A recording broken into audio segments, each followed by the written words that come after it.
تاریخ کے مطالعے سے پتہ چلتا ہے کہ اردن، شام اور اسرائیل کے درمیان ایک علاقہ تھا جو انتہائی زرخیز اور متمدن تھا۔ اسی علاقے میں صدوم کے نام سے ایک مشہور شہر آباد تھا جس کی بستیاں نہایت سرسبز و شاداب تھیں اور وہاں طرح طرح کے اناج اور قسم قسم کے پھل اور میوے بکثرت پیدا ہوتے تھے۔ شہر کی خوشحالی کی وجہ سے اکثر لوگ مہمان بن کر ان آبادیوں میں آ جایا کرتے اور شہر کے لوگوں کو ان کی مہمان نوازی کا بار اٹھانا پڑتا۔ شہر کے لوگ مہمانوں کی حد درجہ آمد سے بہت ہی کبیدہ خاطر اور تنگ ہو چکے تھے۔ ان کی مہمان نوازی سے اکتاہٹ اور بیزاری کو دیکھتے ہوئے شیطان لعین کو موقع مل گیا اور اس نے ایک ایسا گھناؤنا کھیل کھیلا کہ جس کی مثال ماضی میں نہیں ملتی تھی۔ ابلیس لعین ایک بوڑھے کی صورت میں نمودار ہوا اور ان لوگوں سے کہا کہ اگر تم لوگ مہمانوں کی آمد سے نجات چاہتے ہو تو اس کی یہ تدبیر ہے کہ جب بھی کوئی مہمان تمہاری بستی میں آئے تو تم لوگ زبردستی اس کے ساتھ بدفعلی کرو۔ اس طرح یہ فعل بد ان لوگوں نے شیطان سے سیکھا،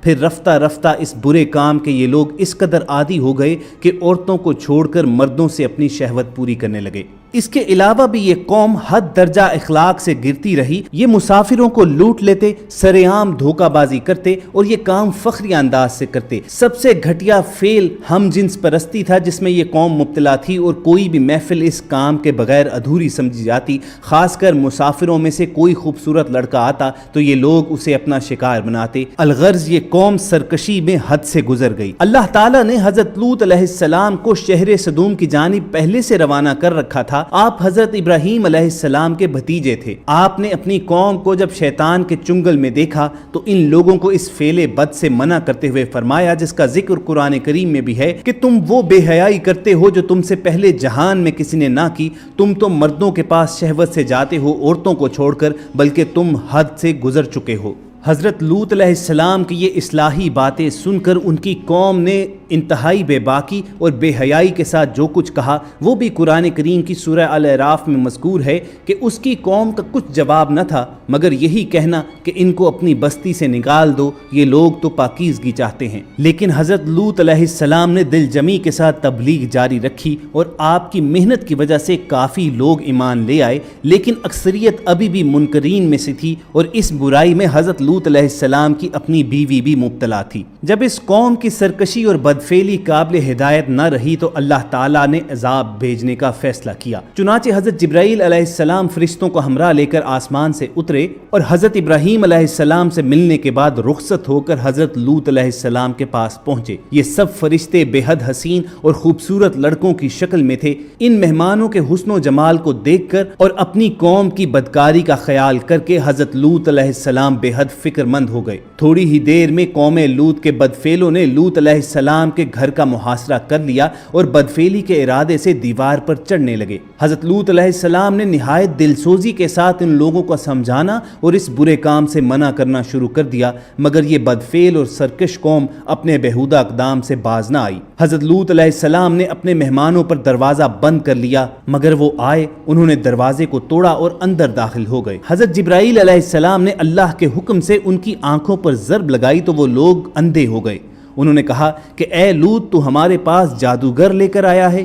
چنانچہ انہوں نے آپ کو بڑی دھمکیاں دیں اور آپ علیہ السلام دل ہی دل میں فکر مند ہوئے کہ جب یہ فرشتے چلے جائیں گے تو میری امت مجھے اذیتیں دے گی۔ فرشتے اب تک یہ منظر خاموشی سے دیکھ رہے تھے۔ جب ان اوباشوں کی گستاخی اور حضرت لوط علیہ السلام کی پریشانی اور بے بسی کی انتہا ہو گئی تو جبرائیل علیہ السلام گویا ہوئے کہ آپ ڈریے نہیں، میں آپ کے رب کی طرف سے بھیجا ہوا ہوں۔ اے لوط گھبراؤ نہیں اور دروازہ کھول دو اور ان کو آگے آنے دو۔ اب ان ظالموں کی مہلت کی گھڑیاں ختم ہو گئی ہیں، صرف صبح ہونے کی دیر ہے اور صبح کے طلوع ہونے میں اب زیادہ وقت نہیں۔ خواتین و حضرات، اب سورہ ہود میں مذکور قرآن مجید کے الفاظ میں سنیے جس کا ترجمہ ہے کہ جب ہمارے بھیجے ہوئے فرشتے لوط کے پاس پہنچے تو وہ بہت غمگین اور تنگ دل ہوئے کیونکہ انہوں نے فرشتوں کو پہچانا نہ تھا۔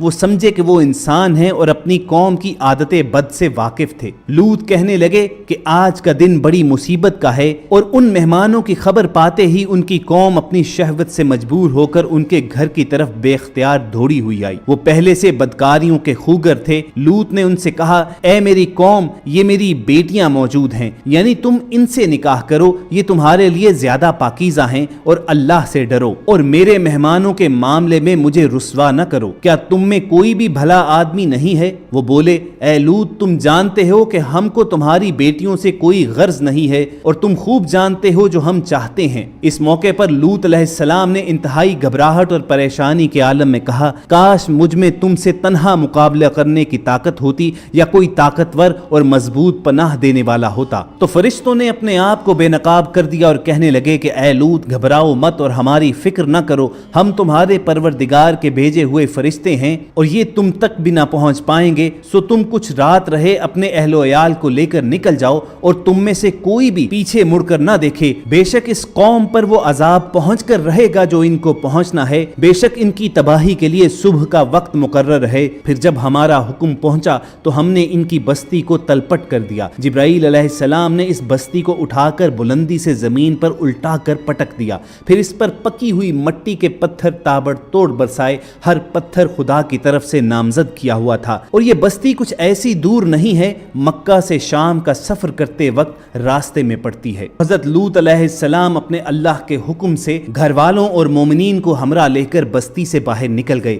پھر حضرت جبرائیل علیہ السلام اس شہر کی 5 بستیوں کو اپنے پروں پر اٹھا کر آسمان کی طرف بلند ہوئے اور کچھ اوپر جا کر ان بستیوں کو الٹ دیا۔ یہ آبادیاں زمین پر گر کر چکنا چور ہو کر بکھر گئیں۔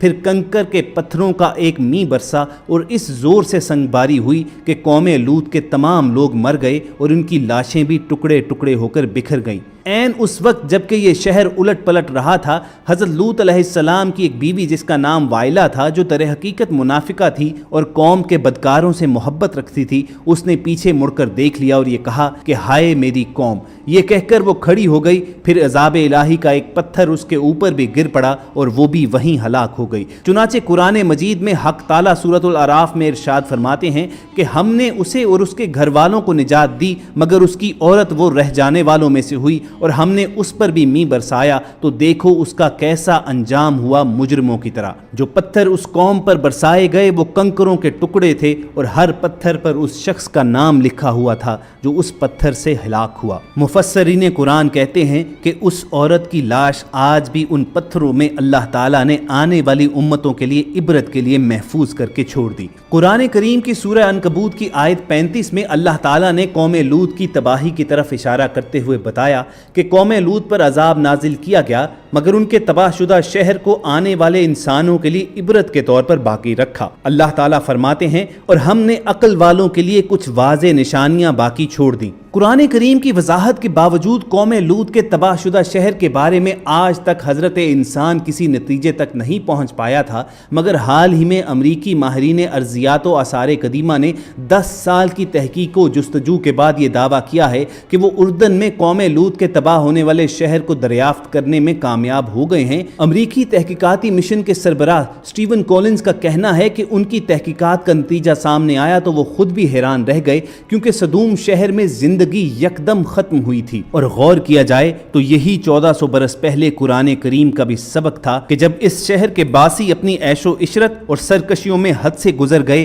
تو ایک رات کو اللہ تعالیٰ کے حکم سے جبرائیل علیہ السلام نے اس پوری بستی کو الٹا کر رکھ دیا اور یہاں پر یکدم زندگی کا خاتمہ ہو گیا۔ یہ بھی قرآن کریم ہی کا اعجاز ہے کہ قوم لوط کے جس شہر کو آج امریکی ماہرین نے دریافت کرنے کے بعد اس کے 2 حصے بتائے ہیں، آج سے 14 صدیاں قبل قرآن نے بھی اس کے 2 حصوں ہی کی نشاندہی کی ہے۔ سورہ ہود کی آیات میں قرآن نے ادنا کا لفظ یعنی زیریں کے لفظ میں اس کی وضاحت کی ہے۔ تو یہ تو اس شہر صدوم کی تفصیل ہے کہ جس کو امریکی ماہرین ارضیات و آثار قدیمہ نے دریافت کیا ہے، اور اس کی تمام نشانیاں وہی ہیں جو 1400 برس قبل قرآن کریم میں اللہ تعالیٰ نے بیان فرما دی تھی۔ جہاں تک تعلق ہے حضرت لوط علیہ السلام کی اس بیوی وائلہ کا جسے نشان عبرت بنا دیا گیا تھا، تو بعض روایات کے مطابق اسے پتھر کی بنا دیا گیا اور اس کا بت آج بھی اردن میں بحیرہ مردار کے پاس موجود ہے۔ دوستو اس حکایت سے کچھ نکات ضرور واضح ہوتے ہیں کہ جو اللہ کی نافرمانی کرے گا وہ اللہ کے عذاب کا ضرور حقدار بنے گا،